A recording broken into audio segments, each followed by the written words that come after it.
할렐루야. 벌써 마지막 시간이네요. 하나님께서 오늘 이 밤에도 하나님의 예비하신 복과 은혜를 우리 모든 사람, 우리 각 사람 위에 풍성히 내려주실 줄로 믿습니다. 그 좋으신 하나님, 참 좋으신 하나님, 그 하나님은 이 성회를 여시고 우리를 먼저 기다리시며 우리를 한 사람 한 사람 이름 불러 구별하여 부르시고 만나주시고 은혜 베푸시고 새롭게 하시고 힘있게 하시고 주의 뜻 이루시기를 원하셔서 우리를 다시 한번 믿어주시고 주님의 일 이루시기를 원하셔서 이 밤도 부르신 줄로 믿습니다. 그 하나님은 우리가 우리의 필요를 구할 때에 우리에게 필요가 아닌 충분히 되어주시겠다고 우리를 향해 말씀하신 하나님이십니다.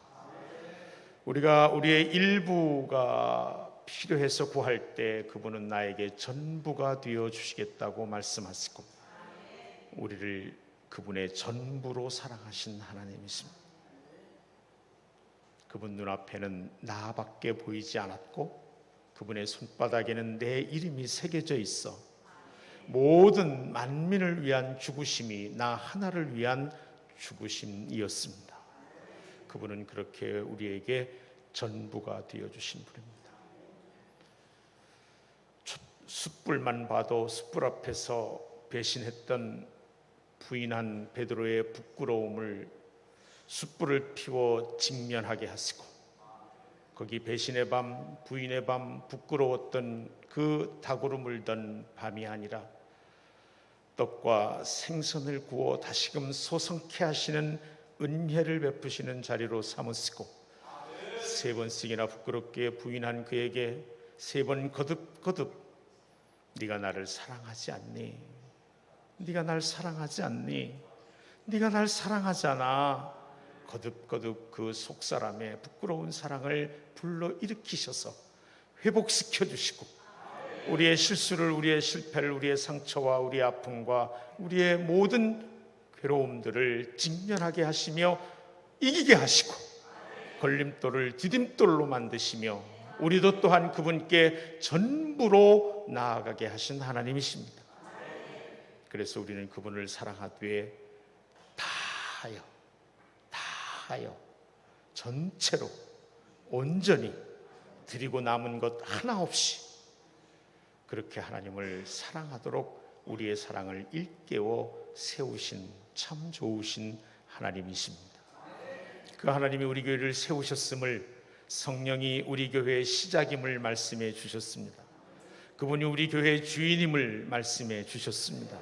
그리고 우리 교회는 든든히 서가고 평온하며 부흥하는 그런 교회가 될 것을 약속해 주셨습니다. 그래서 우리로 변화되는 사람으로 나 한 사람의 변화를 간절히 소원하게 하셨고 우리의 변화를 무사람들에게 증언하고 증거하며 우리는 성경을 보고 하나님을 알지만 세상 사람들 날 보고 하나님을 알기를 원할 때 그분을 드러낼 수 있는 변화된 삶의 증인이 되게 하셨고 우리 서로를 주님 나를 품으시고 용납하셨듯 품게 하시고 용납하시고 이끌어 세우심으로 말미암아 우리를 수가 점점점 더해가는 참된 내적 부흥을 통한 양적인 성장까지도 더불어 주시겠노라고 약속해 주신 하나님이십니다. 그 하나님이 하나님께서 나를 어떻게 사랑하셨는지를 깨닫게 하사 내 이웃을 네 몸같이 사랑하라신 말씀이 그저 내가 좋아하는 것 그도 좋아하니 내가 좋은 것 그에게 양보하고 내 싫은 것 그도 싫어하니 내 싫은 것 그에게 하지 말자는 정도의 사랑이 아니라 하나님이 나를 어떻게 사랑하셨는지를 깨달아 나를 사랑하신 하나님의 사랑으로 내가 받은 그 사랑으로 내 이웃을 사랑할 수 있도록 우리를 부르시고 격려하시고 감당할 수 있는 사랑이 되어주신 분이 바로 그 좋으신 하나님이십니다. 이제 그 하나님이 오늘 이 마지막 절기의 마지막 시간 마지막 날에 예수만 바라보자. 주만 바라볼지라.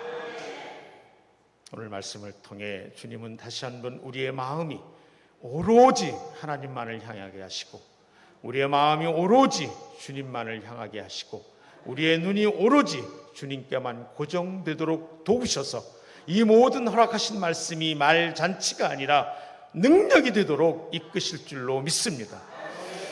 그 하나님 우리에게 허락하시는 히브리서 12장 1절로 2절 말씀을 우리가 함께 한 목소리로 받들어 읽습니다. 히브리서 12장 1절에서 2절입니다. 오늘 아침 말씀드린 대로 가능하면 여러분의 성경책을 찾을 수 있기를 바랍니다. 그리고 읽는 것을 앞을 보고 읽더라도 다시 한번 해볼까요?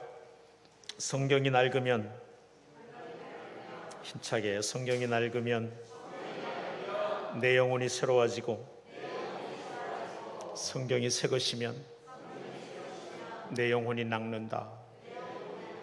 아멘입니다. 아멘. 그래서 우리 1년에 적어도 일독하기로 했죠? 다 약속했어요. 한 분도 예의 없이. 맞죠?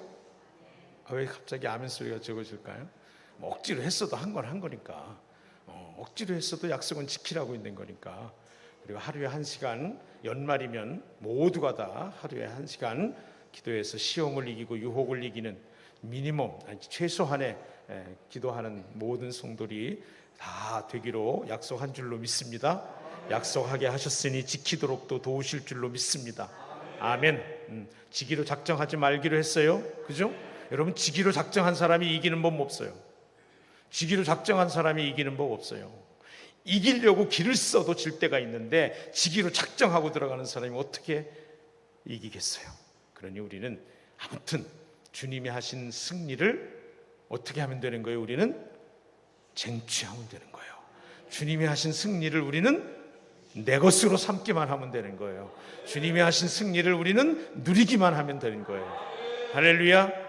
그래서 우리는 그렇게 기도하기로 했잖아요. 하나님 우리와 함께 해주세요라고 하는 대신에 하나님 나와 함께 하심을, 하나님 우리와 함께 하심을 알아차며 살게 해주옵소서. 누리며 살게 해주시옵소서. 경험하며 살게 해주시옵소서. 아멘. 아멘. 아멘. 그럼요, 하나님은 언제나 영원히 우리와 함께 하신다고 약속하셨고, 수도 없이 약속하셨고, 그 약속은 실제인 줄로 믿습니다. 그러니 우리는 하나님 함께 해주세요 라고 그렇게 기운 없이 매달리듯 기도할 그런 사람들이 아니에요. 이미 함께 하시는 능력과 권세를 입은 사람들로서 그것을 알아차리며 살게 해주옵소서. 그것을 경험하며 살게 해주옵소서. 그것을 누리며 살게 해주시옵소서. 아멘. 아멘. 아멘. 아멘입니다. 함께 읽습니다. 히브리서 12장 1절. 이러므로 우리에게 구름같이 둘러싼 허다한 증인이 있으니 모든 무거운 것과 얽매이기 쉬운 죄를 벗어버리고 인내로써 우리 앞에 당한 경주를 하며 믿음의 주요 또 온전케 하시는 이인 예수를 바라보자. 그는 앞에 있는 기쁨을 위하여 십자가를 참으사 부끄러움을 개의치 아니하시고 하나님 보좌에 앉으셨느니라. 아멘. 아멘. 나의 나 된 것은 다 하나님의 은혜입니다. 여기까지 이끄신 하나님께서 또 거기까지 인도해 주실 줄로 믿습니다. 성산이 된 것은 다 하나님의 은혜입니다. 여기까지 이끄신 우리 성산의 하나님께서 또 거기까지 인도해 주실 줄로 믿습니다. 할렐루야. 할렐루야. 할렐루야. 세계 7대 불가사의라는 게 있어요. 7가지 정말 이해할 수 없는 그 오묘한 어떤 것들이죠. 우리가 잘 아는 것들이에요. 이집트의 피라미드, 바벨론의 공중정원, 알렉산드리아의 파로스 등대, 에페소스의 아르미테스 신전, 그리고 여러분이 조금은 낯설 마우솔로스의 영묘, 올림푸스의 제우스상, 로도스의 거상, 이런 것들이 지금까지도 현대의 기술이나 과학 문명으로도 정말 감당하지 못할 불가사의한 그러한 구조물 내지는 이런저런 유산들이지요. 그런데 어떤 분이 제가 왜 이 7대 불가사의가 왜 갑자기 뜬금없이 나오나 할 텐데, 현대판 4대 불가사의가 있다고 그랬어요. 제가 뭔가 하고서 굉장히 귀를 쫑긋하고 들었는데 이런 얘기 하더라고요. 하늘의 별 따기, 장가간 아들 내 편 만들기, 스님 머리에 핀 꽂기, 은퇴한 남편 존경하기. 이 현대판 4대 불가사의네. 그런데 제가 그 말을 듣다가 우리 그리스도인들에게, 믿는 이들에게 정말 불가사의한 일이 있어요. 목회를 36년 해오면서 정말 참 불가사의하다 싶은 일이 있어요. 그게 뭐냐면, 함께 해볼까요? 어려울 때 정말 예수님 믿기. 참 힘들어 하시는 것 같아요. 어려울 때 정말 예수님 믿기.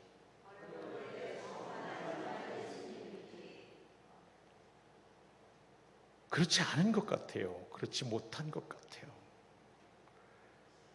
그래서 적지 않은 세월을 부르심을 받아 목회에 헌신하면서 끊임없이 드는 회의 같은 것 중에 하나가, 참 예수 믿고 사람이 변하나? 어때요, 여러분? 우리 소 권사님, 예수 믿고 사람이 변해요? 변해요. 우리 소 권사님 변하신 것 같아. 소 권사님 뵈니까 변한다는 확신이 막 들어요. 잘못 물어본 것 같아. 근데 우리 교인 중에는 누구한테 물어봐도 오늘 얘기에 제가 들으려고 하는 말을 듣기는 어려울 것 같아요. 전부 다 김민주 권사님을 봐도 예수 믿고 사람 변해요? 잘 물어봤다. 예수 믿고 사람 변해요? 그래, 빨리 아니오라 그래. 그냥 아니요. 고마워요. 참 예수 믿고 사람 변하나 싶은 생각이 들어요. 끊임없는 질문이에요. 제가 섬기는 교회에 참 행복한 목회를 하고 있습니다. 그럼에도 불구하고 우리 성도들 정말 참 신실한 하나님의 사람들인데, 문득문득 예수 믿고 사람 변하나, 이런 질문을 하게 되는 순간이 드물지 않아요. 참 제게는 괴로운 질문이에요.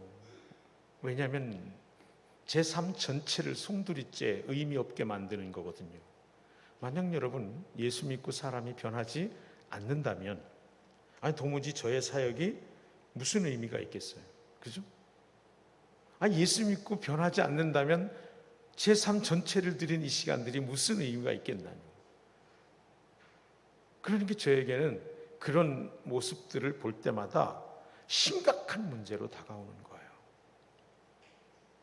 정피를 짜내듯 토하듯 말씀 전하고 훈련하고 함께 해왔는데, 엄두 끝간 어려움, 나는 끝간 어려움이라고 해서 정말 죄송해요. 사실은 견디기 쉽지 않은 어려움이죠. 그 어려움들에 딱 직면하면 이 사람이 그 사람인가 싶을 정도로, 이게 예수를 안 믿지? 예수 믿는 사람 맞나? 이런 생각이 들게 덜컥하는 거예요. 죄송해요, 장로님들. 첫 시간처럼 진심 어린 제 마음은 장로님이 되어 장로님으로 승리를 하고 얼마나 고생하셨어요 라고 하는 위로인데, 더러더러 덜컥 이 장로님 예수 믿나? 이런 생각이 덜컥 들 때가 있는 거예요. 그냥 가슴이 철렁하는 거죠. 변하자.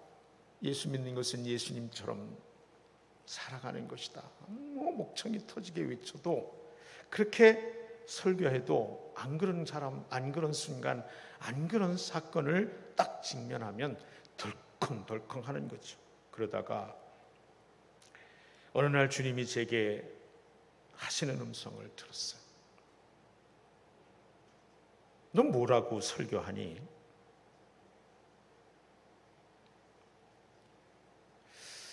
너 뭐라고 설교하니? 라고 그러시는 거예요. 너 도대체 너는 믿고 설교하니? 예수 믿으면 주어가 바뀐다며, 네가 입버릇처럼 하는 설교가 예수 믿으면 주어가 바뀌고 그게 예수 믿는 거라며, 말씀드린 것처럼 저는 무슨 부흥사도 아니고 그저 한 교회, 섬기는 교회, 맡겨진 교회, 그저 그렇게 섬기는 작은 목사예요. 그러니 여러분에게 와서 전하는 것도 제게 주신 제 삶을 통해 제 삶을 관통하고 제 목표를 관통한 주의 말씀을 간증처럼 나누는 것일 뿐 대단한 것이 없어서 즉 송구스럽고, 그럼에도 불구하고 여러분의 첫 시간 말씀드린 것처럼 모든 교인이 아침 금식하며 준비하고, 목사님 사모님부터 모든 교인들이 목이 쉬게 목이 터져라 기도하며 준비했기 때문에 이미 이루신 은혜의 현장에 저는 그냥 세움만 받았다, 부직갱이라도 서 있으면 주께서 역사하시리라 하는 믿음이 제게 있어서 담대히 서고 이제 마지막 시간까지 이르렀습니다만, 어쨌든 저는 그렇게 외칩니다. 여기 와서도 동일하게 제게 주신 말씀, 제게 주신 은혜, 제게 몸부림하면서 주의 말씀 속을 뒹굴며 주의 말씀이 나를 빚어가시는 그 은혜를 나누는 것 이상도 이하도 아니었는데, 너 뭐라고 설교하니? 넌 정말 설교하는 걸 믿구나 하는 거야? 예수 믿는 건 주어가 바뀌는 거라며. 그 얘기를 확 듣는데 주의 성령이 제 마음을 조명하시고 제 안에 바뀌지 않은, 주어가 바뀌지 않은 영역들을 비추시는데 정말 부끄럽기 짝이 없는 거예요. 그런데 그 바뀌지 않은 영역 가운데에 대표적인 것이 그 설교라는 사실을 그 시간에 깨우쳐 주시는 거예요. 내가 설교하고 주님이 도우시는, 여전히 내가 설교하고 있다는 생각을 내가 지우지 못하고 있었다는 사실을 새삼 깨닫게 해주시는, 여전히 주어는 나고 주님이 하시고 내가 통로되고가 아니라 주님이 나를 도우시고 내가 하고 있더란 말씀이죠. 뭐를? 가장 중요하게 맡기신 일 중에 하나인 말씀 전하는 일, 설교를 그렇게 하고 있으면서 주어가 바뀌는 게 예수 믿는 거라고 전하고 있더란 말씀이죠. 그래서 설교가 그렇게 힘들었구나, 설교가 이렇게 부담스러운 것이었구나. 그때 여러분 짧게 얘기하지만 무림하고 뒹굴고 회개하면서 그 후로부터 놀라운 은혜는 아직도 늘 물론 하나님 앞에 두렵고 떨리는 마음으로 서지만, 왜요? 그분이 하시는데 내가 그분이 하시는 데에 적당한 도구, 적당한 통로가 되지 못하면 안 되잖아요. 그죠? 방해가 될 때도 있잖아요. 그분이 하시는데 방해가 될 때도 있으니까 늘 그분 앞에 그렇게 두렵고 떨리는 마음으로 서게 되었지만, 설교 잘 못할까 두려운 마음들은 사라지게 돼요. 할렐루야. 여러분들은 별로 목사 얘기니까 아멘도 잘 안 나오는 모양인데, 목사 얘기라도 여러분 크게 아멘하면 여러분의 삶에 두려워서 늘 부담스러운 것들이 하나도 두렵지 않은 일로 변할 줄로 믿습니다. 내가 이건 아멘 크게 할 줄 알았어. 하여튼 자기 일에는 아멘 크게 해. 남의 일에도 크게 해도 다 내 일로 하나님이 들으실 줄로 믿습니다. 웃자고 한 얘기고요. 정말 주님이 하시고 내가 통로된다라고 하는 것을 진짜 믿고 주님 앞에 서서 오늘 주님 무슨 말씀 하시겠어요? 이번 주에 주님 무슨 말씀 하시길 원하세요? 이렇게 기도하고 시작하니까 너무너무 편한 거예요. 너무 편해. 세상 편한 거예요. 그 전에 그래서 설교를 잘 못하고 나면 누가 뭐라고 하지 않아도 목사는 설교를 죽쓰고 나면 쥐구멍이라도 들어가고 싶거든요. 동역자 담임 목사님, 제가 부교역자 할 때 담임 목사님 나가시면서 그 어른이 보기도 이 친구가 죽었다 싶었던 거죠. 제 손을 꼭 잡으면서 윤 목사님, 죽도 전복죽은 보약이야 이러시더라고요. 근데 도무지 위로가 안 되는 거죠. 아무튼 죽을까 봐 걱정을 하지 않는 거예요. 그때 위로가 되지 않았던 그 말이 이 은혜 앞에 서면서 위로가 되더라고요. 주님이 죽 써서 먹이고 싶었을 거 아니야. 그러니까 내가 죽쓰게 하셨지 뭐. 아니 손해보면 당신 손해지 내 손해인가? 이 교회가 당신 교회지 내 교회야? 아니 여러분이 주님 교인이지 내 교인이야? 양반들이 아멘 안 하네. 아유 진짜 아멘이 습관처럼 입에 달아야 돼요. 바보같이 입에 달아야 돼요. 정말로 순전하게 입에 달아야 돼요. 주의 말씀이라면. 그렇죠? 저는요 그 전에 옛날에 우리 어렸을 때는 우리 중고등학교 다닐 때만 해도 부흥회를 일주일씩 했잖아요. 주일날 하면 토요일날 끝나고 그랬다고. 그냥 마룻바닥이, 제가 어릴 때 하던 교회도 요거보다 조금 컸을까? 다 마룻바닥이었죠. 당연히 마룻바닥에 있었는데, 제가 중등부 때 중학교 2학년 때 제일 뒤에서 우리 사모님 앉은 저 자리에 앉아가지고, 물론 의자가 아니었어요. 방석을 깔은 자부동 깔은 거기 이제 무릎 꿇고 앉아가지고 하는데, 막 은혜 받고 나오는데 저쪽 뒤에서부터 기도를 시작했는데, 깨고 나니까 이 앞에 이렇게 예배 이렇게 여기는 이렇게 많이 이렇게 찬양하고 워십도 할 수 있도록 이렇게 있지만, 그때는 뭐 이렇게 크지 않았어요. 이렇게 요거보다 조금 큰 이렇게 일자로 잘라가지고 있었는데, 거기에 턱에 무릎이 걸려가지고 더 나가지 않고 있는 거 있지. 왜 그 태엽 감은 인형이 이렇게 툭툭툭툭 걸리는 것처럼 툭툭툭툭 걸리는. 응? 그 조그만 게 저기서부터 콧물 다 빼면서, 저는 잠깐 기도한 줄 알았더니 2시간을 기도하면서 다 거기서부터 무릎 꿇어 이렇게 온 거야. 그때는 난 진짜 믿었는데 진동의 은사를 받았다고 그러시더라고. 나는 세상에 그때 진동의 은사도 은사인 줄 알았어. 옛날 부흥사 목사님은 말씀도 참 재밌게 잘하셨어. 애가 그러고 그러니까 그 좀 우습고 그러니까 그걸 또 진동의 은사라고 격려해 주시지 뭐야. 너무 어쨌든 간에 그냥 막 둥둥둥둥 떠가지고 이렇게 부르부르 뛰어태고 여기까지 온 거지. 그러다가 또 이렇게 깜짝 놀라서 보니까 보이는 게 십자가인데, 세상에 그때 그냥 쓰러져 가지고는 이제, 이게 왜 이 얘기가 나왔지? 지금 말씀 전해야 되는데.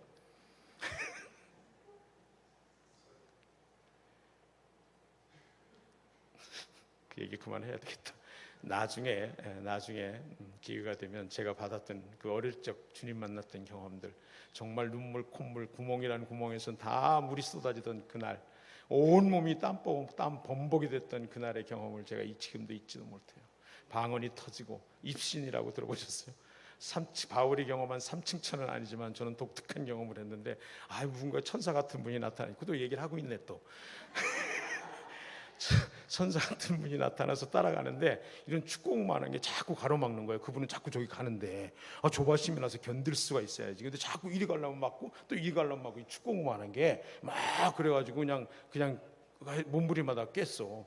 그리고 그 다음 날 이제 또 집회를 하는데, 강사 목사님 그러시는 거예요. 자기가 어렸을 때에 그냥 막 하나님께서 회개를 시키시는데, 정말 회개할 게 없이 다 회개를 했는데도 은혜가 그렇게 임하지 않고 자꾸 뭐가 걸림이 있는 것 같더라는 거예요. 그래 막 기도를 하는데, 세상에 그날 수박설이 한 게 생각이 나더라는 거야. 그래 그걸 회개하고 났더니 그냥 은혜가 마구 쏟아졌다고. 근데 마침 그 전주에 내가 학생회장이었는데, 우리 학생 애들 15명을 데리고 수박설이 하러 갔다.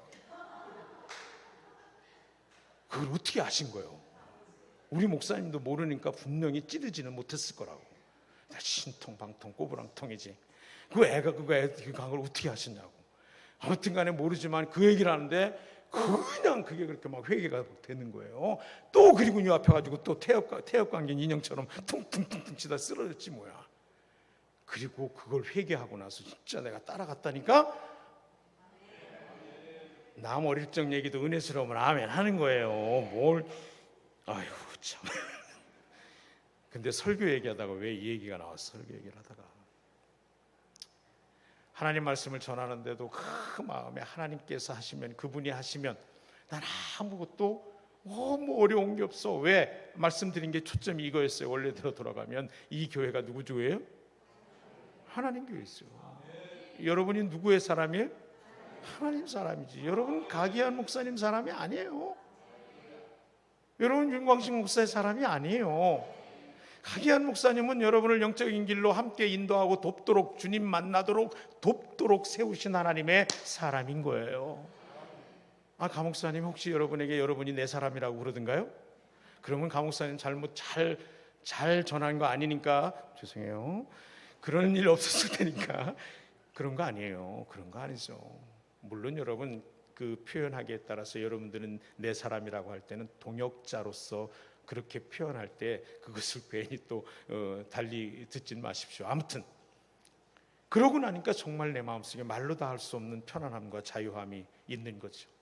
오늘 말씀과 관련된 제 그냥 정말 모자란 사람의 간증 같은 거예요. 저는 간증이 뭐 막 죽다 살고 막 이런 거 별로 없어요.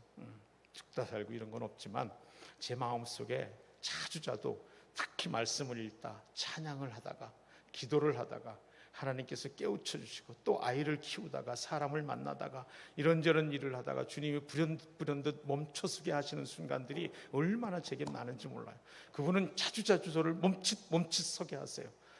그리고선 그때마다 깨달음 주시는 소소한 은혜들이 너무너무 크고 감격스러운 삶을 날마다 살아가고 있는데, 바로 이 작은 제 경험을 나눈 것은 제가 제 안에 주신 소중한 것 중에 하나인 설교를 주님께 내어드리자, 주님을 바라보게 되자 내 안에 참된 자유함이라고 하는 놀라운 은혜를 선물로 주셨다는 사실이에요. 그러니 여러분, 이 세상 편한 은혜가 여러분에게도 있어지길 축복합니다. 노이로제 걸리지 마세요. 우울증 걸리지 마세요. 주님 바라보시면 됩니다. 주님 바라보시면 돼요. 사람이 사람 변화시키지 못해요. 여러분, 남편 바꾸려고 기를 쓰지 마세요. 그 물건 안 바뀌어요. 주님께 맡기세요. 주님만 바꾸실 수 있어요. 나 안 바뀌는 거 내가 어떻게 반성문 써가면서 일기 써가면서 바꿔보려고 하지 마세요. 여러분 자신을 주님께 내어 맡기세요. 주님이 여러분을 바꾸세요. 여러분의 자식 어떻게 바꿔보려고 하지 마세요. 제게 너도 설교하면서 내게 맡기지 못하면서 뭘 믿지도 않는 얘기를 성도에게 설교하냐라고 꾸짖는 것처럼 아마 여러분 자녀를 바꾸고자 하는 부모님들에게 열이면 열 분명히 말씀하실 거예요. 너도 그렇게 살지 않으면서 애한테 왜 그렇게 살라고 말하느냐고. 애들은요, 오늘도 나눴지만 애들은 귀로 듣지 않아요. 눈으로 들어요. 애들은 귀로 듣지 않아요. 눈으로 들어요.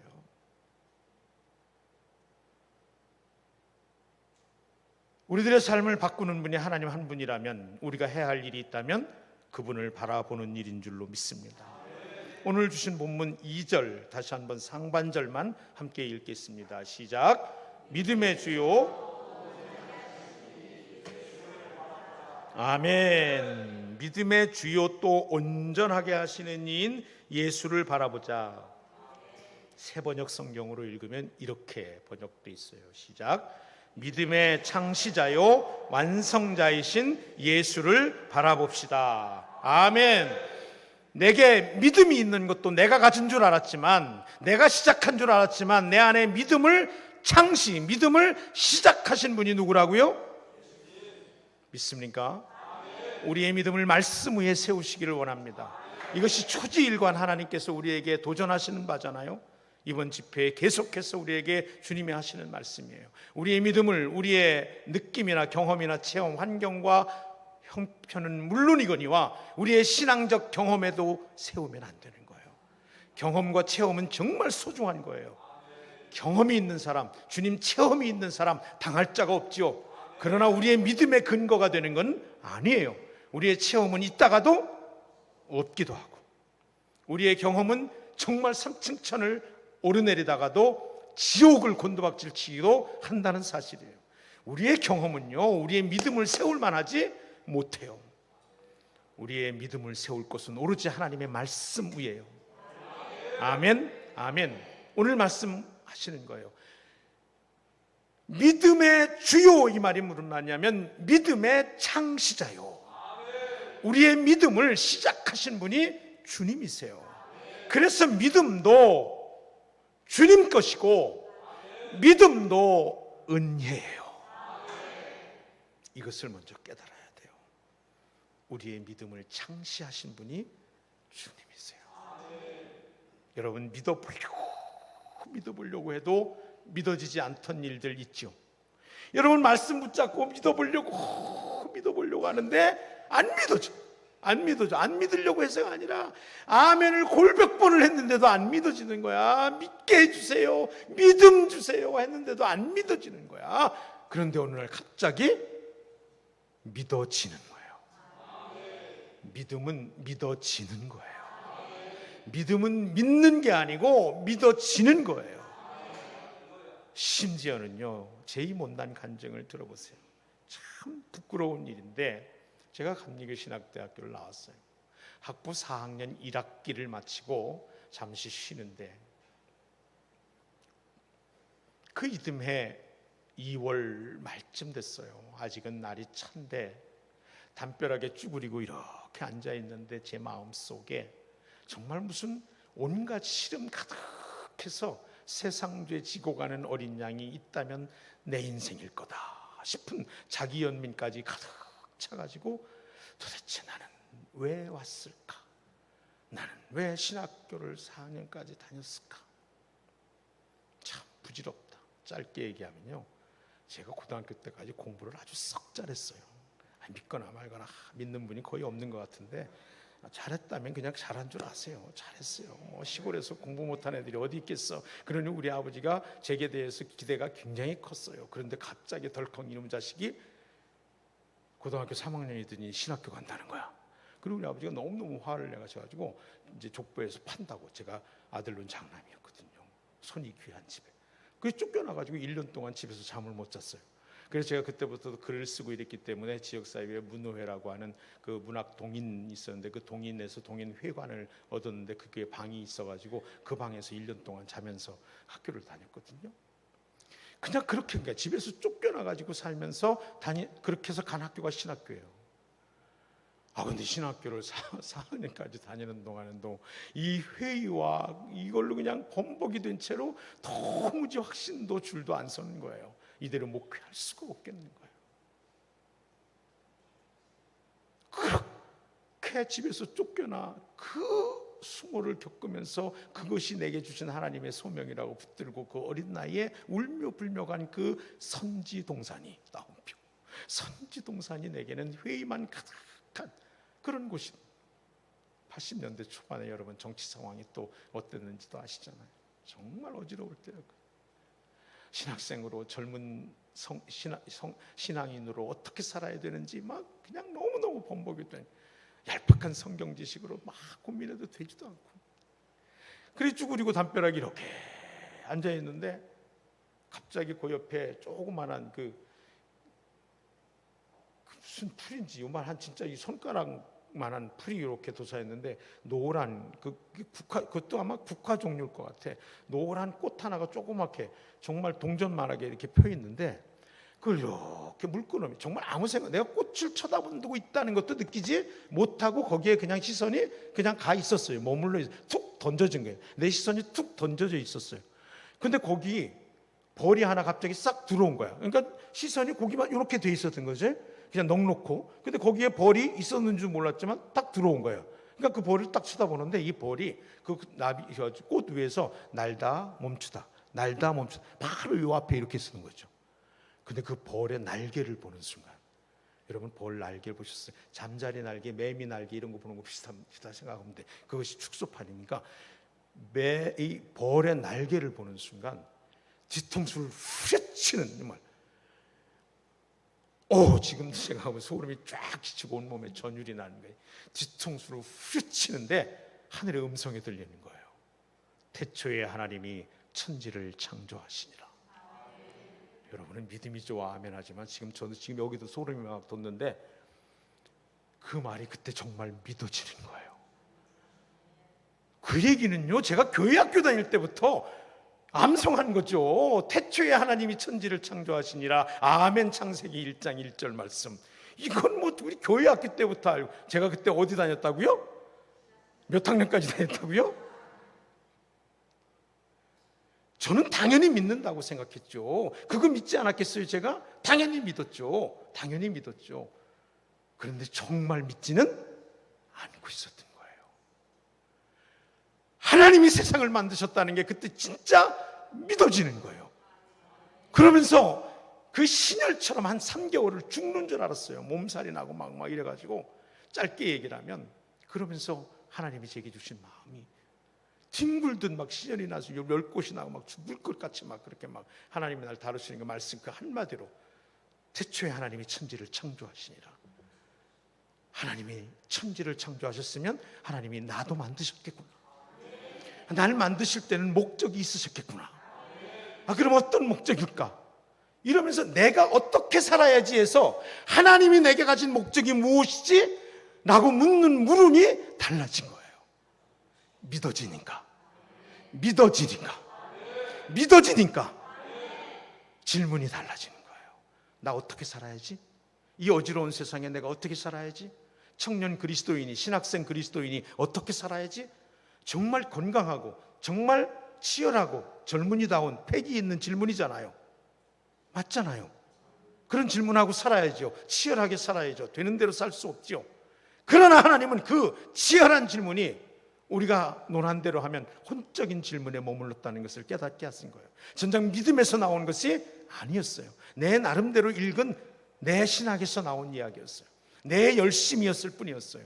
하나님이 나를 지으신 목적에 대해서 다가가도록 이끄지는 못했던 영적인 깨달음이, 그 말씀이 믿어지는 순간 내게 왔고, 그 질문은 달라졌어요. 어떻게 살아야지? 라고 하는 질문에서 하나님이 지금 내게 원하시는 삶은 무엇이지? 라고 말하는 것으로 우리의 믿음을 시작하신 분이 주님이신 줄로 믿습니다. 또 말씀하세요. 믿음의 창시자요 완성자이신 예수를 바라봅시다. 할렐루야, 할렐루야. 우리의 믿음을 시작하신 분도 그분이시지만 우리의 믿음을 완성하시는 분도 예수님이세요. 할렐루야, 할렐루야. 우리는 목사다워야 돼요. 장로다워야 돼요. 속장다워야 되고, 권사다워야 되고, 집사다워야 되고, 아니 다 그만두고 성도다워야 돼요. 그런데 그 다움은 나의 노력으로 되는 것이 아니에요. 그분이 나를 답게 빚으시는 거예요. 예레미야에게 말씀하신 것처럼 그를 이끌어서 토기장의 집에 가서, 토기장이가 농로에다 놓고 물레에다 놓고 진흙을 한 큼 지어서 그릇을 빚으시는 것을 보게 하시고, 보다가 툭 붉어지니까 그 진흙을 깨가지고는 그냥 던져버리는 것을 보게 하시면서, 토기장이도 진흙을 들어 지가 빚고 싶은 대로 빚어가는데 하물며 내가 너를 내 의견에 좋은 대로 빚지 못하겠느냐. 할렐루야, 할렐루야. 내가 어떤 사람이 되는 게 아니라 그분이 나를 어떤 사람으로 빚어가고 있는가를 깨닫고 나의 삶의 진정한 의미로 충만한 삶은 바로 믿음의 창시자이며 동시에 믿음의 완성자이신 예수를 바라보는 거예요. 할렐루야. 속 편해지죠? 안 그래요? 갑자기 해방이 확 되지 않아요? 진짜 믿지는 못하는구나. 오늘 이 말씀이 믿어지기를 주의 이름으로 축복합니다. 믿어지기를 축복합니다. 진짜 믿어지지 않거든 믿어지게 해달라고만 기도하세요. 우리의 믿음을 시작하신 분도 예수님이고, 우리의 믿음을 완성하실 분도 예수님이세요. 성경 말씀이에요. 제 얘기가 아니고 믿음의 창시자시요 믿음의 완성자이신 예수를 바라봅시다. 그러면 이 예수를 바라봅시다, 이 예수를 바라봅시다 라고 한 말을 더 정확히 이해하기 위해서 NIV 영어 성경을 좀 볼게요.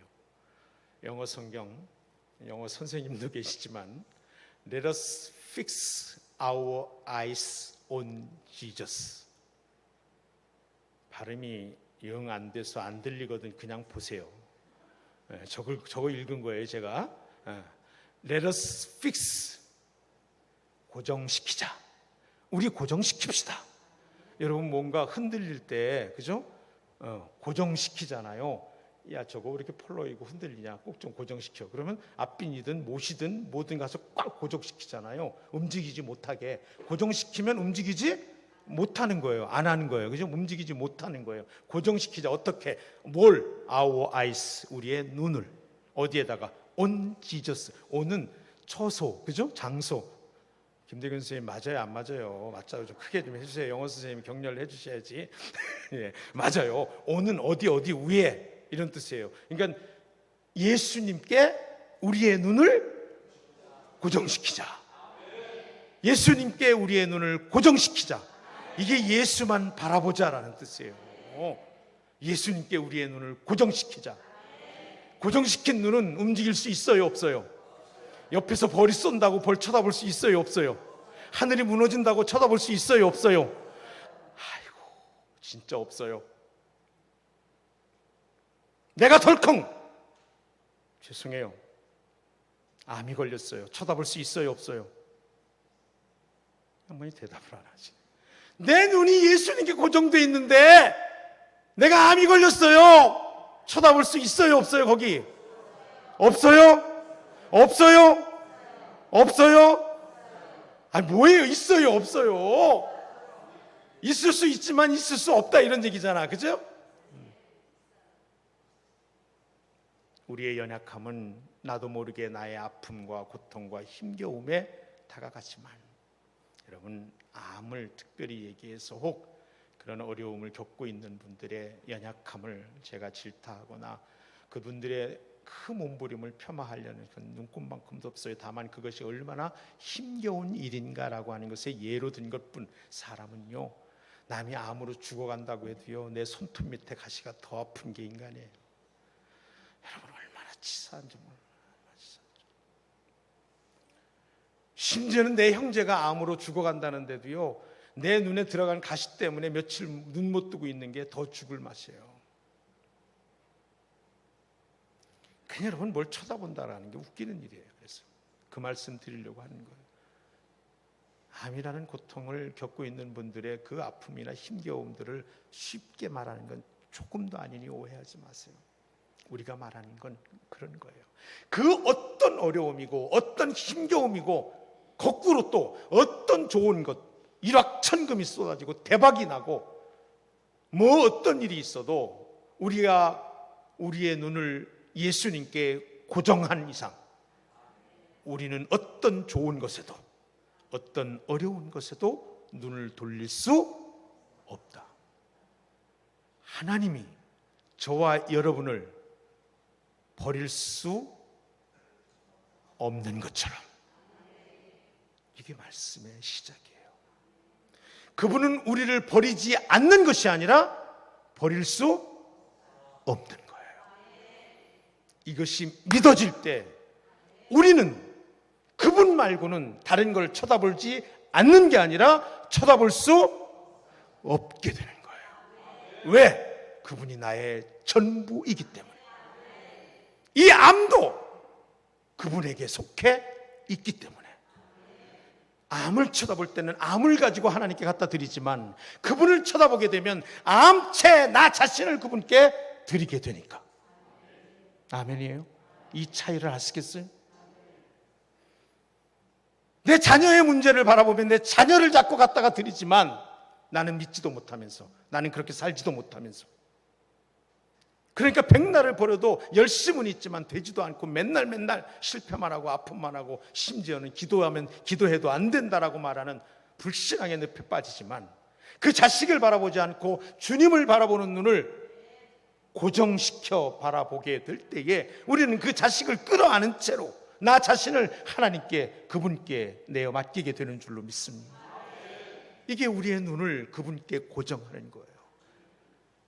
그러니까 믿음의 주요 온전케 하시는 이인 예수를 바라보자 라고 하는 이 말이 조금 쉬운 세번역으로 읽으니까 믿음의 창시자요 또한 완성자이신 예수를 바라보자, 우리를 NIV 영어 성경까지 들으니까 우리의 눈을 예수님께 고정시키자.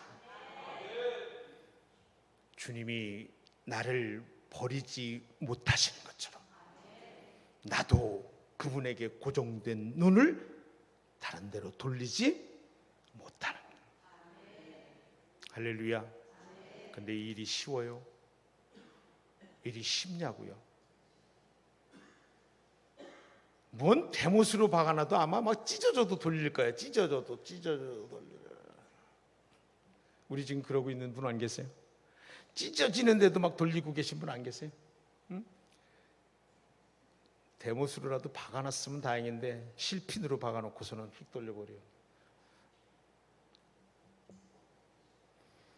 세 분 있네, 실핀으로 박은 분. 심하게 웃으시는 고개 숙인 분들. 오늘 이 밤에 하나님께서 나의 전부가 되어주심을 믿는 믿음이 믿어지는 은혜가 여러분에게 있기를 바랍니다. 오늘 본문에 보면 이렇게 말하고 있어요. 우리 앞에 당한 경주를 하며, 우리 앞에 당한 경주를 하며, 경주를 하며. 경주하는 사람들은 끊임없이 훈련해요. 여러분, 메달을 따고 우승을 하는 사람들, 승리하는 그 많은 그 영광의 주역들, 그들이 정말 큰 박수를 받아도 조금도 지나치지 않고 칭송을 받아 마땅한 이유는 그 금메달 때문이 아니잖아요. 그 우승한 것 때문이 아니잖아요. 그 금메달을 위하여, 그 우승을 위하여 그가 얼마나 많은 눈물과 땀과 피를 흘렸는지를 알기 때문이잖아요. 여러분, 옛날에 한참 동안 발레리나 강수지 씨의 발이 이 인터넷을 도배한 적이 있어요.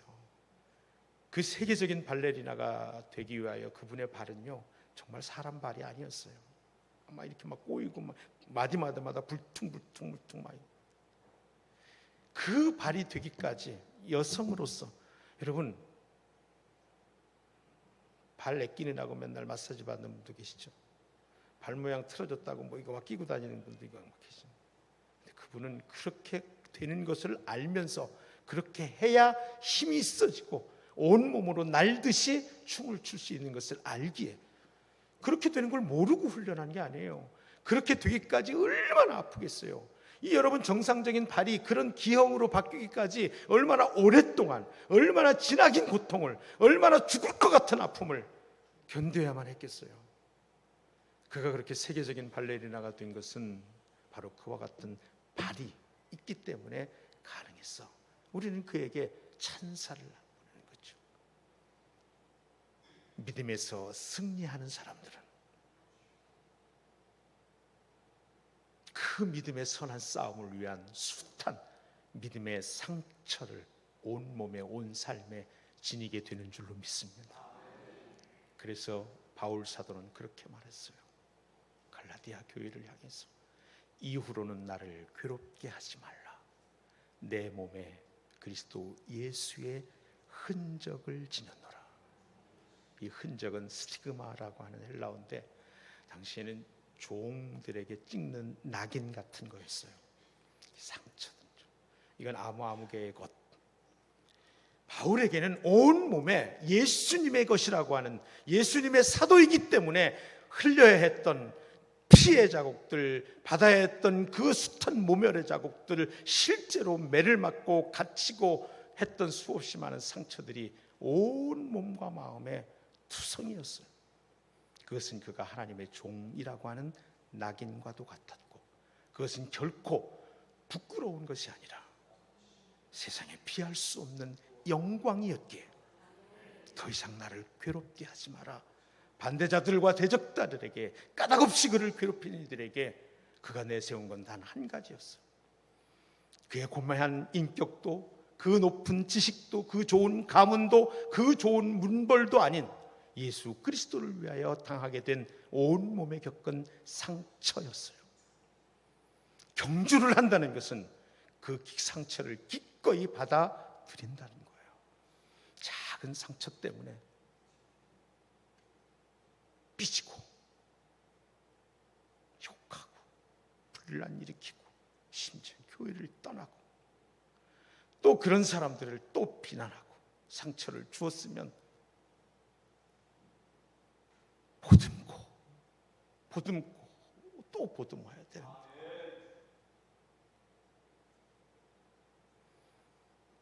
경주라 했어요. 믿음의 경주예요. 이 마지막 시간에 주님이 우리에게 주는 두 번째 도전이에요.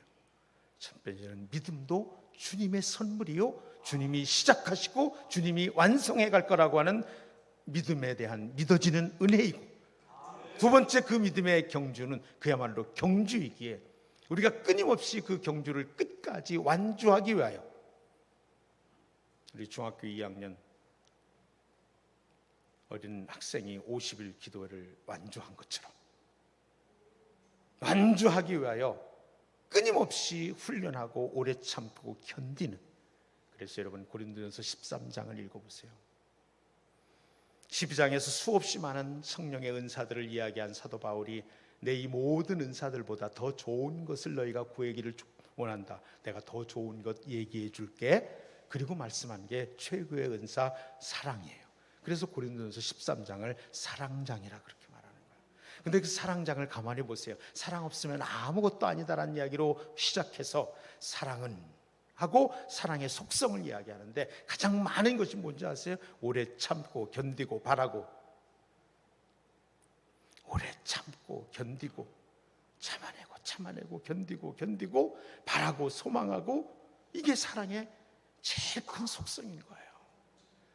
여러분 안에 참으로 이 경주가 완주할 때까지, 그 승리의 삶을 끝까지 함께 갈 때까지 여러분 안에 끊임없는 훈련과 끊임없는 상처를 기뻐하는 것과, 여러분 제자들이요, 그 처음에 이 모욕을 당하고 감옥에 갇히고 매를 맞고 이럴 때 매를 맞고 풀려나면서 그 공의에서 나오면서 표현한 사도행전의 표현 아세요? 제자들이 기쁨에 차서 어쩔 줄 몰랐다고 성경이 기록하면서 그들은 예수를 위하여 매를 맞기에 합당한 자로 여김받는 것을 기뻐하였더라.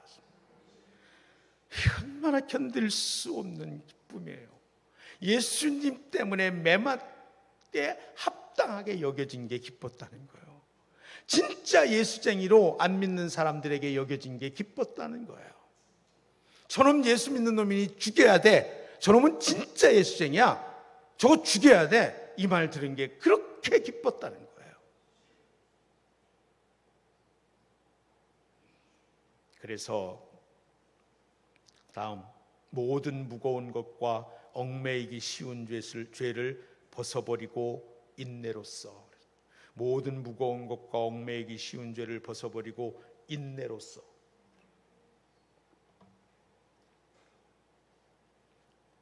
끊임없이 훈련하는 것이 어디까지예요? 끝까지 함께 봅시다. 끝까지. 여러분 베드로 아세요? 베드로, 우리 말씀 중에도 여러 번 언급된 분이 베드로 사도죠. 그분은 정말 놀라운 고백을 주께 드린 사람이잖아요. 마태복음 16장에 보면, 마가복음 8장에도 있고, 이 복음서에 보면 복음서마다 있는데 복음서의 중간에 다 있어요. 그래서 주께서 그 고백을 들으시는 게 중간평가였다라고 하는 것을 편집자도 의도적으로 그렇게 편집하고 있는 것처럼 보여요. 마태복음 28장까지 있잖아요. 16장의 한가운데 있어요.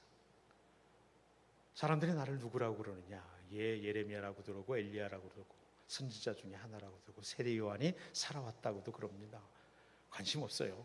너희는 나를 누구라고 그러느냐? 너는 나를 누구라고 그러느냐? 그때 베드로가 한 고백, 주는 그리스도시요 살아계신 하나님의 아들입니다. 할렐루야. 주님이 들으시고 너무 기뻐서, 너 그거 알게 한 거 육신이 아니야, 하늘에 계신 아버지야, 이렇게 말씀하시면서 그 고백을 기초 삼아 당신의 위에 교회를 세우고, 어제 우리 말씀 나눈 거잖아요, 그죠? 음부가 해하지 못할 능력과 또 천국의 열쇠를 주는 권세를 주셨는데, 그렇게 놀라운 고백을 했던 분이 베드로 사도예요. 여러분, 세상에서 지금까지 예수님 말고 물 위를 걸어본 사람이 베드로 말고 또 있으면 나와보라고 그래요. 베드로 몇 걸음 걷지 않고 빠진 것에 대해서 우리가 자꾸 뭐라고 하는데, 여러분 한 걸음이나 물 위에 걸어봤냐고. 베드로는 예수님처럼 물 위를 맨발로 걸었던 사람이에요. 그런 사람 있으면 나와봐요. 그런 사람 알면 좀 나와봐요. 얘기해봐요. 나는 몰라, 베드로 말고는. 아니, 3발짝을 걷는 게 그게 돼요? 그냥? 여러분 돼요? 그 풍랑이는 바다에 3발짝 걷는 건 되는 죄냐고.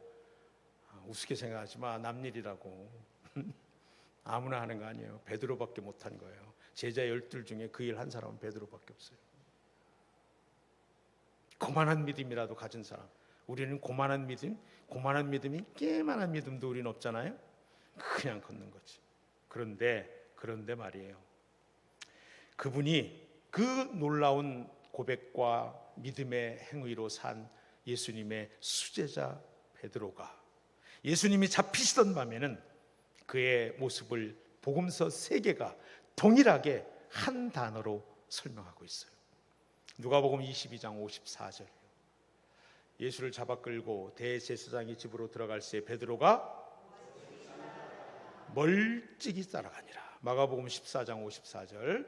베드로가 예수를 대제사장의 집 들어가니까 들어가서. 마태복음 26장 58절. 베드로가 멀찍이 예수를 베드로가 어떻게 했다고? 예수님을 멀찍이 따랐다고 했어요. 멀찍이 따랐다. 베드로는 늘 그렇게 하나님 아버지가 알게 하신 고백을 했고 물 위를 걸을 만큼 곧 금방 풍랑을 보며, 그것도 중요한 얘기죠, 그죠? 예수님을 바라볼 때는 걸었지만 풍랑을 바라보자 빠졌어요. 오늘 말씀과도 아주 밀접한 말씀이긴 한데 뭐 그런 말씀이 한두 개가 아니니까 오늘은 말씀의 흐름 따라 그런 베드로가 그렇게 그 시간에 멀찍이 예수님을 따라가면서 그 멀찍이 따라간 그의 행동이 낳은 결과는 뭐예요? 예수를 3번이나 부인한 것이었어요. 베드로의 실패, 두려웠죠. 무서웠죠. 예수님이 어이없이 잡혀 저렇게 고초당하며 매를 맞고 침뱉음을 당하며 죽어갈 거라고는 생각도 못했죠. 저런 놈들이면 나 같은 거는 정말 아무것도 아니게 쥐도새도 모르게 죽여버리겠구나 하는 두려움이 인간 베드로에게 없었다면 정상이 아니죠. 두려웠죠. 이해할 수 있죠. 나도 그랬을 거예요. 그러나 여러분, 성경이 말하는 것은 그냥 그 정도의 동정이나 그 정도의 연민이 아니에요. 그가 예수님을 3번씩이나 부인한 것은 그에게 너도 그와 한패다라고 묻는 하인이 대단해서가 아니었어요. 그가 그렇게 실수한 것은 묻는 사람이 경쟁해서가 아니었어요. 그가 넘어진 것은 그 자리가 엄청나서가 아니었어요. 그가 예수를 부인한 것은 그가 평소와는 다르게 예수를 멀찍이 따랐기 때문에요. 멀찍이 따랐기 때문에요.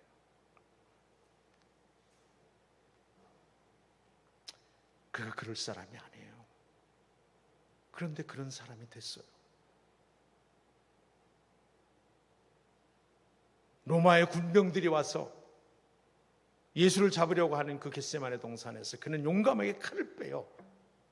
제사장의 종에 칼을 날렸던 사람이에요. 용패도 피해서 귀가 잘리고 말았지만 베드로가 무슨 귀만 자르려고 했겠어요? 그렇게 읽기는 힘든 거죠. 예수를 막아서면서 그 덤비는 종을 칼로 그냥 벤 거죠. 근데 다행히도 귀만 잘렸죠. 뭐 다행이고 아니고 할 것도 없죠. 뭐 귀를 다시 붙여주셨으니까 목이 잘렸어도 목을 붙여주셨겠죠. 뭐 아무튼 그렇잖아요. 아유, 왜 웃으세요? 귀 잘린 거 있어요. 붙여주셨잖아요. 그것도 성경에 있나? 뭐 이런 표현으로 추정으로 절쳐다. 그러니까 아직 뭐 귀가 아니라 목이 잘렸어도 뭐 붙여주셨겠지 뭐 주님이. 그러니까 어쨌든 간에 그럴 정도로 용감한 사람이에요. 바로 직전까지도요. 그러니 그가 그런 실수를 하실 분이 아니라고요. 그래서 우리는 성경을 읽으면 분명히 그분이 실수한 거는 복음서가 동일하게 한 단어, 멀찍이. 예수에게서 멀찍이 떨어진 베드로, 그는 실수할 수밖에 없었다.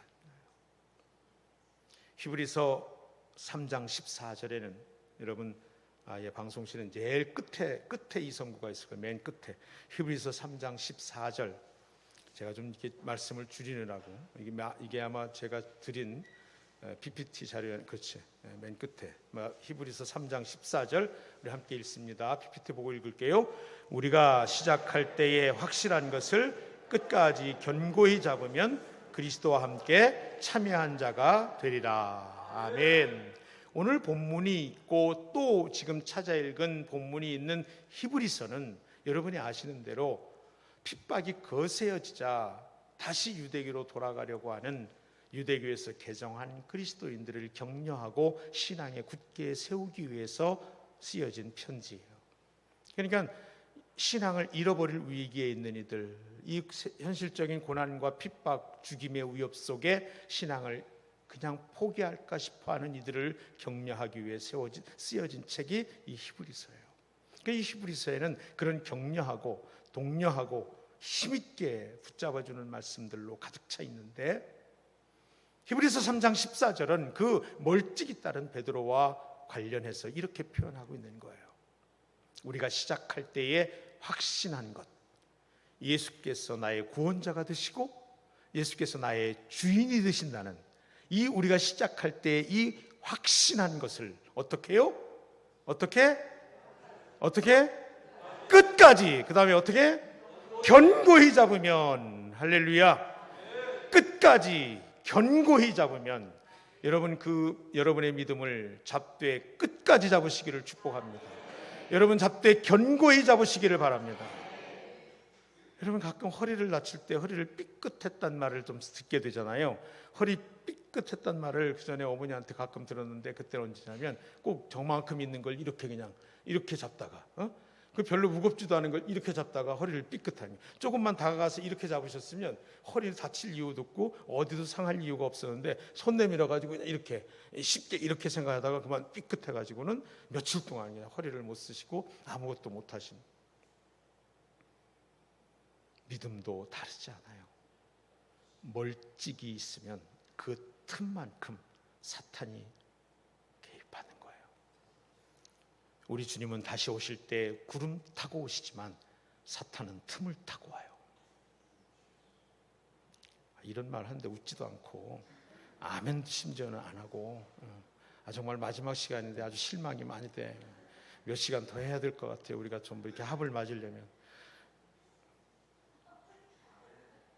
더 해야 된다니까 갑자기 긴장하는 분위기가 막. 아까 들어올 때 더 해달라고 하시는 분들은 그냥 한 얘기였구나. 하여튼 잘 들어야 된다니까. 잘 들어야 돼. 예? 잘못 들으면 괜히 헛일한다고. 그 정말이에요. 주님은 마지막에 못하고 오신다 그랬어요. 실제로 제가 그냥 없는, 뭐 성경에 그런 얘기 없는 줄 아나 봐 진짜. 갈릴리 사람들아, 너희가 왜 이렇게 여기 서 있냐, 이 천사가 나타나 그러잖아요. 어떻게 했을 때? 주님이 구름 타고 올라가셨을 때 너희가 본 것처럼 그렇게 구름 타고 다시 오시리라. 성경이 있는 말씀이에요. 주님은 다시 오실 때 구름 타고 오신다니까요. 그리고 사탄이는 뭘 타고 온다고요? 틈을 타고 온다니까요. 예수님과 나 사이에 틈을 타고 오는 거예요. 그 틈만큼 벌어지면 그만큼 사탄의 마당이 넓어지는 거예요. 사탄의 놀이터가 넓어지는 거예요. 여러분, 주님과의 틈 없으시기를 축복합니다. 여러분의 믿음 생활에 틈이 안 생기길 바라요. 어떤 분이 그런 얘기했어요. 석 달을 주일 예배 드리지 않고 무신론자가 되지 않는 사람은 없다. 석 달만 예배 안 드리면 다 무신론자가 돼요. 한두 주 안 드릴 때는 죄송하고 민망하고 죄책감 들고 막 그러는데, 그게 한 달 가고 두 달 가고 세 달 가면 세상에 이렇게 시간도 많고 할 수 있는 일도 많은데, 이 좋은 것도 많은데 왜 내가 그렇게 살았는지 몰라. 다 그렇게 돼요. 우리 돌아다니면서 보세요. 대전 시내에 왕년에 교회 안 다닌 사람 있나? 그분들이 지금 그러고 사는 거예요. 이젠 틈이 아니야. 더 이상 마당이 생겼어. 사탄이 놀이터가 생겼어. 완전히 그냥 삶이 그냥 놀이터야. 사탄이. 멀찍이가 이게 보통 정도가 아니고, 멀찍이는 보이기라도 하잖아요. 여러분, 보일 때 멀찍이 쓰는 거잖아요. 그죠? 저만큼 가서 좀 보여야 멀찍이라는 말도 쓰는 거지. 아예 베지도 않으면 멀찍이가 어딨어. 베지도 않는 데서 쫓아왔는지 뭐 미적거렸는지 알게 뭐야. 멀찍이만 따라도 예수님을 부인하게 되는 그런 시험에 빠지게 되는데, 우리가 날마다 순간마다 깨어서 주님을 바라볼 수 있기를 주의 이름으로 축복합니다. 그러면 여러분, 이제 실제적으로 주님을 바라본다는 건 무슨 뜻이에요? 주님을 바라본다는 게 무슨 뜻이에요? 예수 추상화 걸어놓고 그거를 맨날 뚫어지게 쳐다본다는 얘기인가요? 십자가 이렇게 걸고서 다니면서 이렇게 쳐다보고 하는 건가요? 예수님을 바라본다는 게 무슨 뜻이에요? 실제적으로 누가 말씀 좀 해보세요. 예수님만 바라본다, 이게 뭔 뜻이에요? 예, 말씀대로 말씀 위에 선다. 할렐루야. 기록된 말씀 하나님, 선포된 말씀 하나님, 할렐루야. 말씀 위에 서는 거예요. 요한복음 15장 5절이에요. 함께 읽습니다. 요한복음 15장 5절. 다시 아까 거기로 돌아가면 돼요. 방송실. 요한복음 15장 5절. 사랑해 주 내 갈 길 인도하시지요. 요한복음 15장 5절. 다 아는 건데 못 찾으면 여러분 빨리 그때 그렇지. 이제 좀 맞아 돌아. 성경 찾으면 되지 뭐. PPT 뭐 안 찾으면 없으면 말고. 요한복음 15장 5절 찾았네요. 시작. 나는 포도나무요 너는 가지라. 그가 내 안에 내가 그 안에 거하면 사람이 열매를 많이 맺나니.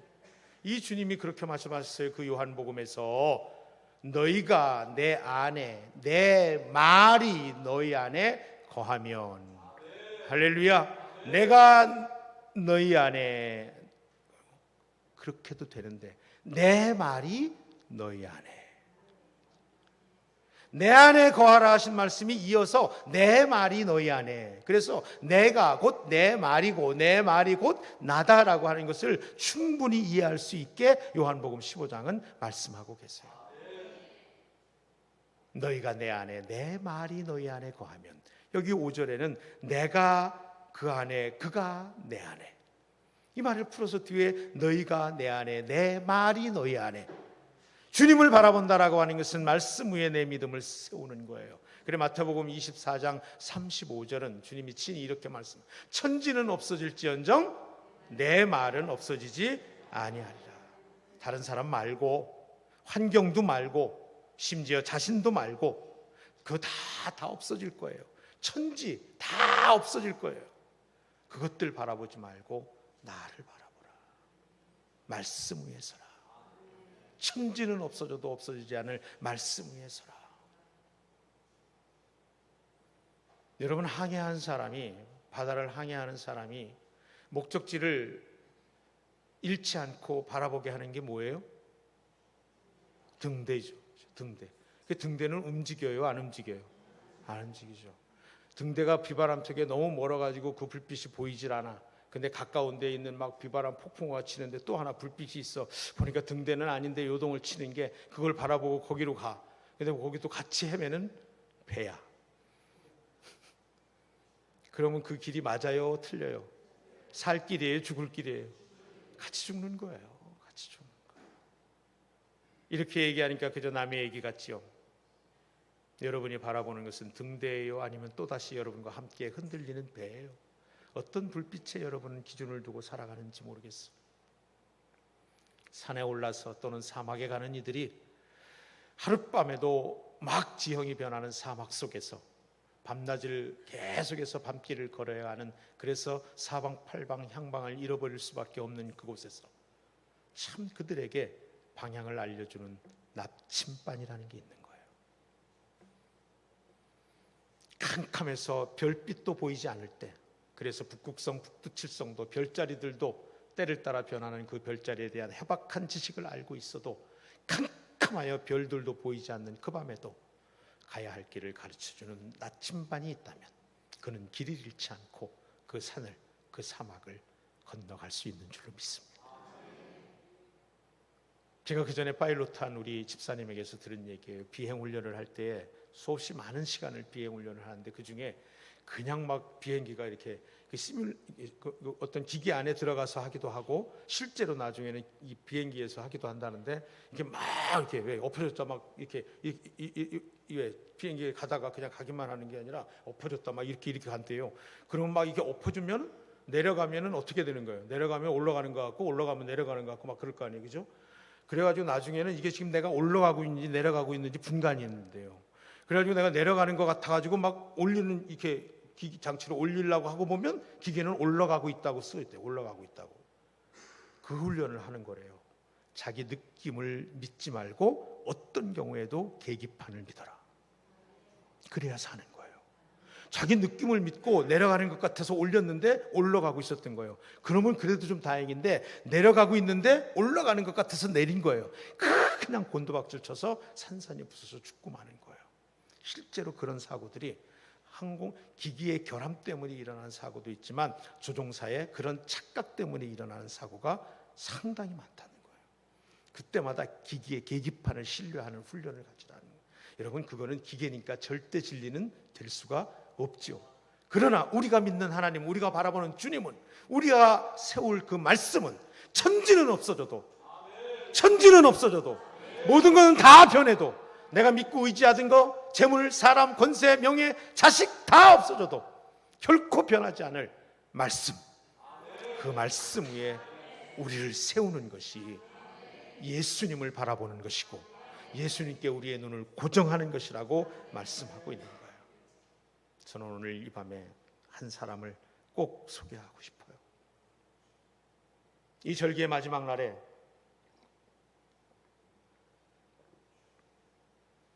소개하고 싶은 사람은 다름 아닌 야곱이에요.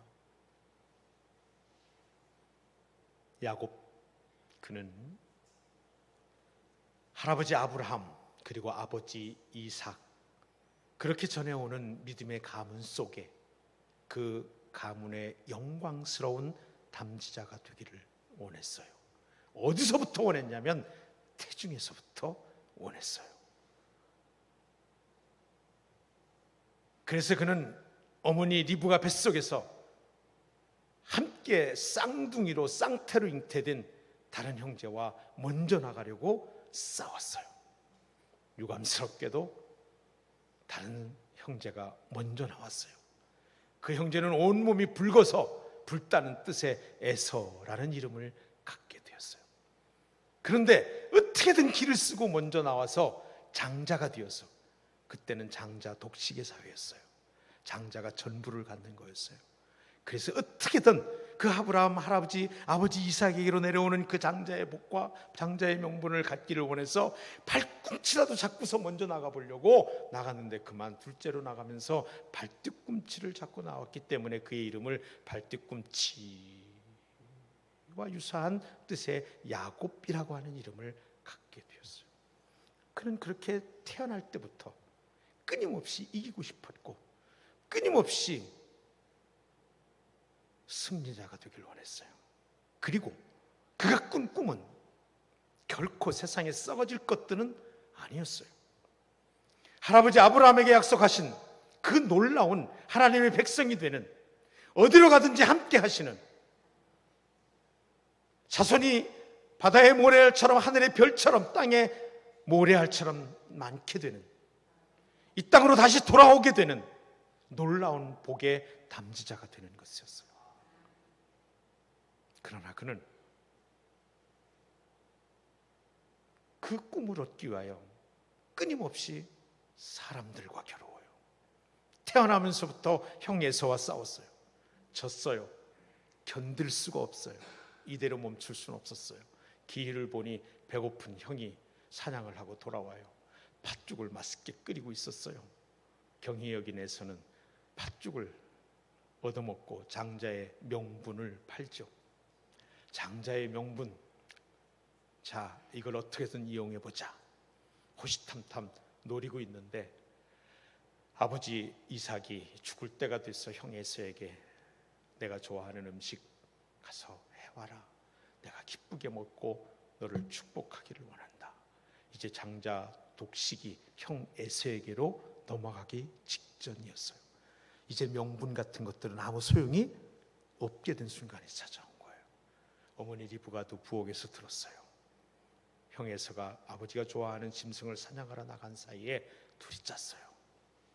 이 소심한 야곱 걱정이 됐어요. 엄마가 용기를 주셨어요. 걱정하지 마. 벌을 받는다면 애미가 받는다. 화를 받는다면 애미가 받는다. 너는 내가 시키는 대로 해. 빨리 염소를 잡아서 에서가 잡아온 그 사냥감의 음식처럼 솜씨 좋은 어머니가 만들었어요. 그리고 에서처럼 털을, 그 짐승의 털로 털이 있게 하고, 그리고 그걸 가지고 형 에서가 오기 전에 빨리 들어가서 잡숫게 했어요. 의심이 갔지만, 야, 애 생긴 건 에서인데 목소리가 그러니, 눈 어두운 아버지 이삭은 그저 먹은 음식이 너무너무나도 애석에 해온 그 음식처럼 맛있어서 맛있게 달게 잡숫고는 눈 어두운 채로 야곱을 에서인 양 다 축복해 줬어요. 그래서 장자로서의 명분뿐만 아니라 눈 어두운 아버지 이삭을 속여 그는 장자의 축복을 다 받았어요. 에서와 겨루, 아버지 이삭과도 겨루고, 그리고 그는 이제 도망자 신세가 되어 형 에서의 죽임을 피해 어머니 리브가가 이른 대로 외삼촌 라반이 있는 하란으로 가고 있었어요. 여러분, 하란이 어디예요? 그의 할아버지 아브라함이 복의 약속받은 사람으로 나온 곳이 하란이에요. 그리고 그가 거하던 곳이 아브라함이 복의 사람으로 약속받고 살던 가나안 땅이었어요. 그런데 그는 할아버지 아브라함처럼 살기를, 아버지 이삭처럼 살기를, 그 복을 받고 살기를 원했는데 정작 그의 길은 거꾸로 가나안에서 하란을 향해 가고 있었어요. 드라마도 이런 드라마가 없는 거죠. 그가 원하는 것과는 전혀 다른 방향으로 그의 인생은 꼬여가고 있었던 거죠. 가는 길에 빈들에서 그는 누워 잠을 잤어요. 그 빈들은 아시는 대로 루스라는 곳이었어요. 돌을 베게 하고 모래를 요삼고 하늘을 이불 삼아 누워 자고 있는 처량한 신세, 혼자일 수밖에 없어 혼자였던 그 시간에 놀랍게도 하나님은 그의 머리맡에서 사다리를 이으시고 천사가 거기 오르락 내리락 하면서 하나님께서 이삭에게, 아브라함에게 약속한 그 약속의 말씀을 들려주시는 거예요. 그는 놀랐어요. 깨어 일어나 그가 한 고백은 이런 거였어요. 아하, 여호와께서 여기 계시거늘 내가 알지 못하였구나. 그리고는 베게 하였던 돌을 기둥 삼아 단을 쌓고 거기서 하나님께 예배하며 나를 다시 돌아오게 하고 아브라함에게 이삭에게 하신 복, 오늘 약속하신 이 밤의 약속을 내게 지켜주신다면 나는 당신의 백성이 되고 당신은 나의 하나님이 될 것입니다. 나의 모든 것의 11조를 하나님께 드리겠습니다. 하나님은 영원히 나의 전부이시고 나의 근원이십니다. 당연한 것 같지만 그 당연한 것을 당연하게 고백했어요. 그리고 그는 하란을 향해 갔고, 그 하란에서도 그러나 그 루스 빈들을 베델, 하나님의 집이라고 바뀐 들의 이름 경험을 했음에도 불구하고 거기서도 역시 그는 사람과 싸우고 사람과 겨루어요. 한눈에 반한 라헬을 얻기 위해서 7년 동안 일했지만 정작 얻은 것은 그의 언니 레아였어요. 레아는 시력이 좋지 않았다, 이렇게 성경을 쓰고 있는데 그 말은 히브리어 원어는 못생겼다 그 뜻입니다. 실제로 못생긴 언니를 아내로 덜컥 맞이한 거예요. 성에 차지 않아서 외삼촌에게 보기 좋게 속은 거죠. 형 속이고 아버지 속이고 그랬던 야곱이 외삼촌에게 냅다 이방 땅 가서 속은 거예요. 그리고 또 다시 라헬까지 얻기 위하여 7년을 또 일합니다. 얼마나 라헬을 얻고 싶었던지 7년이 하루 같았다. 그렇게 열심히 일해서 14년 동안 라헬과 레아를 포함해 실바와 비라, 그들의 몸종까지 4명의 아내를 얻고 거기서 차차차 아이들까지 낳게 되죠. 돌아오는 길에 낳은 베냐민, 그 베냐민을 낳다가 라헬은 죽게 되지만 그까지 이제 12를 다 낳는 일, 나중에는 그런 일들이 이제 14년 동안 다 있었던 건 아니고, 그래서 그냥 그리고서는 또 6년 동안을 그 외삼촌 라반의 집에서 그의 고백대로 하면 밤에 그 추위와 낮의 무더위를 무릅쓰고 잠을 못 자고 그렇게 일을 해서 거부가 돼요. 큰 부자가 됩니다. 그리고 11명의 아들, 나중에는 베냐민까지 나와 12명의 아들을 데리고 이제 가고 있는 거죠. 돌아가고 있는 거예요. 20년 만에 그의 모습은 그야말로 금이 환향이었습니다. 그러나 이제 이 강만 건너면 형 에서를 보게 될 야복강 나루에 도착을 했습니다. 그 야복강 나루만 건너면 이제는 에서를 보게 될 터인데, 종들을 먼저 보내 에서가 어떤 모습인가를 정탐하게 한 결과 에서가 여러 수백 명의 그 신하를 거느리고 사람들을 거느리고 야곱을 향해 지쳐오고 있다는 얘기예요. 두려움이 엄습합니다. 사랑하는 가족들과 덜 사랑하는 가족, 정말 끝까지 치사한 야곱입니다. 대를 나눕니다. 그리고 선물 보따리를 보내고 에서의 마음을 어떻게 움직여 보려고 하고 끊임없이 야곱은 사람과 계속 겨룹니다. 보기 좋게 실패하고 속은 경우도 있었지만 대부분은 이기며 승승장구해 왔습니다. 그리고 이제 이 길만 건너면 에서만 다시 이기면 어떻게 했는지 자기는 원래 목적했던 바 소기의 인생을 성공적으로 이제 마무리할 줄. 그에겐 그러나 두려움이 그를 떠나지 않았어요. 다 떠나보내고 도망치던 루스빈들에서는 어찌할 수 없어 혼자일 수밖에 없어 혼자였지만 지금 여기 야복나루에서는 많은 가족들과 재산들, 양떼들 다 종들을 하나하나 몇 대로 나누어 먼저 앞서 보낸 후에 떠나보낸 후에 홀로 남아 그때서야 그는 비로소 하나님과 씨름합니다. 밤새도록 씨름합니다. 맞아라 나도 가야겠다 말씀하시는 하나님을 향해 내게 복을 주시지 아니하면 보내드릴 수 없습니다. 죽이시든지 복을 주시든지 필사적으로 하나님과 겨루었어요. 그리고 그분에게 음성을 듣습니다. 네 이름이 뭐냐? 하나님이 그 야곱의 이름을 몰라서 물으셨을까요? 네 이름이 뭐냐? 예, 야곱입니다.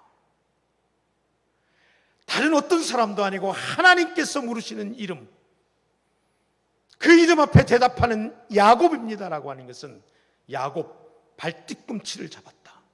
평생 그 이름처럼 이기려고 복을 얻으려고 겨루었는데 그 겨룬 대상이 끊임없이 사람이었고 에서와 겨루고 아버지 이삭과 겨루고 외삼촌 라반과 겨루고 끊임없이 겨루었던데 사람과 겨루고 속고 속이고 빼앗기고 뺏기고 평생 사람과 씨름하면서 그렇게 살아왔던 야곱. 네 이름이 뭐냐 물으실 때에 저는 평생 사람과 싸웠던 사람입니다. 평생 사람과 씨름했던 사람입니다. 하나님 말씀하십니다. 이제는 내 이름을 야곱이라 하지 말고 이스라엘이라 하라. 이스라엘은 하나님과 겨루어 이기었다라는 뜻이에요. 근데 여기 하나님과 겨루어 이기었다라고 하는 것이 주어가 야곱이 아니에요. 하나님이 야곱과 겨루어 이기셨다예요. 아시겠어요? 그러면 야곱 입장에서는 이제 누구와 겨룬 거예요? 하나님과 겨룬 거예요. 평생을 사람과 겨루고 평생을 복을 얻기 위해서, 평생을 승리하기 위해서, 평생을 성공하기 위해서 사람과 겨루었던 야곱이 진짜 살기 위해서, 진짜 복을 얻기 위해서 지금은 하나님과 겨루었어요. 그래서 그는 야곱이 이스라엘이 되었어요. 그리고 그 이스라엘은 민족의 이름이 되었어요. 선택받은 백성의 이름이 되었어요. 하나님과 겨루는 자. 오늘 하나님은 우리 성산교회 39주년을 맞아 이 부흥성회를 여시고 여러분을 부르신 후에 이 마지막 날까지 그 하나님의 지극한 사랑과 하나님의 명령으로 우리의 모든 신앙을 말씀 위에 굳게 세우기를 원하시며 이끌어 오신 그 하나님이 오늘 이제 더 이상 사람과 겨루지 마라. 이제 더 이상 사람과 씨름하지 마라. 너희가 씨름해야 될 분은 하나님이시다. 하나님과 겨루어라. 그래서 하나님과 겨루어 내가 이긴 것이 아니라 하나님과 내가 겨루어 하나님이 나를 이기시고, 할렐루야, 하나님이 나를 온전히 다스리시고 하나님은 온전히 나를 주장하시는 참 이스라엘이 되어라. 야곱, 사람과 씨름해서 내가 어떻게 이겨서 따내고, 사람과 씨름해서 내가 재수없게 져서 다 잃어버리고, 그렇게 사람과 씨름하고 사람과 씨름해서 이기기도 하고 실패하기도 하고 속이기도 하고 속기도 하면서 살아왔던 이 엉망진창 상처투성이인 이 인생이 이제 더 이상은 사람과 겨루지 말고 하나님과 겨루어라. 하나님과 겨루어라. 하나님과 겨루어라. 하나님과 겨루는 것은 내가 지는 것이 온전해지는 것이다. 할렐루야.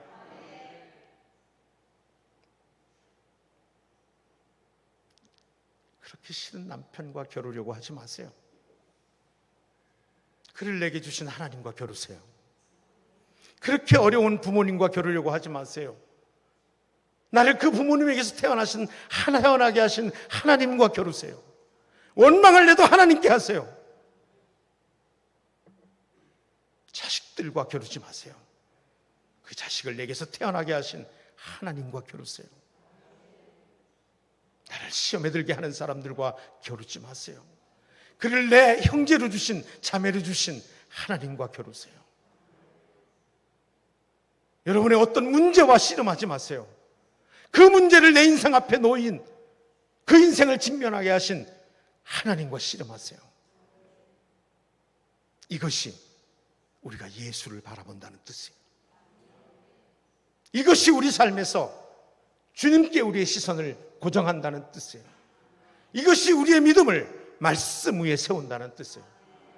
오늘 저는 여러분이 이번 39주년 기념 부흥성회를 통해 이 한 가지만은 잊지 말고 붙들기를 원합니다. 우리의 씨름이 혈과 육에 있지 아니하고, 아멘. 혈과 육에 있지 아니하고, 사람과 씨름하지 마세요. 사람과 겨루려고 하지 마세요. 이기든 지든 사람과 씨름하지 마세요. 그 사람 내게 주신 하나님과 씨름하세요. 이기든 지든 그 문제와 씨름하지 마세요. 그 문제를 직면하게 하신 하나님과 겨루세요. 하나님께서 우리에게 어떤 사명을 주시든 어떤 길을 열어주시든 그 사명과 그 길과 씨름하지 마세요. 그 사명을 주신 하나님이 이 길 감당할 능력도 주실 것을 믿는 믿음으로 그분과 씨름하세요.